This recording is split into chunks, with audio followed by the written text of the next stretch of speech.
it is turning out to be more of a stock picker's market by the day. Lucky for us, my next guest has several names that you need to put on your radar right now. Joining me now is MarketGauge Managing Director Michelle Snyder. Michelle, thank you for joining me today. And you've got some really great picks. I want to get to them. Right now, in general, the market is kind of range bound. When do you think that investors should start to kind of get back in if they're looking for those moments to buy the stocks that you're about to recommend? Well, I think you have to really look at the market in three ways now as far as investing. One is what's applicable considering our current events. Number two is what is already dipped and at a point where the risk control is very limited and the profitability is at max state, and that would be things made in the USA. And then finally, things that have gotten expensive at the top of a range that could dip given the current situation. So that's how we're looking at it. So the first, of course, current events would be all about hard assets. I heard a lot about energy, but yes, that whole space right now looks very ripe, along with precious metals, of course, and even food prices, because outside of the geopolitics, we have Russia now with a severe drought affecting wheat prices. So you have to look at the ags as well. So that's number one. Well, let's talk about another sector that you're watching closely. We all are, especially today with the news out of the White House, and that's energy. You were eyeing oil before the conflict in Iran due to several factors behind prices. So shale oil supply could peak. Rig counts were down for weeks. Producers can't afford to drill or refine with oil too cheap. Those are the factors that you cite as far as where we are with oil right now. But the contract actually ticked higher today when we heard Caroline Leavitt at the White House in the briefing say that President Trump was going to make a decision in 2 weeks whether or not there would be a move on Iran. Your reaction?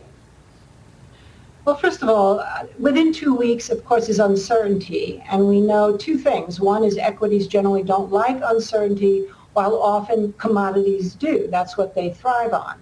So getting back to oil specifically, yeah, there were already a lot of fundamental factors in place that supported oil going over 60 as opposed to under 60.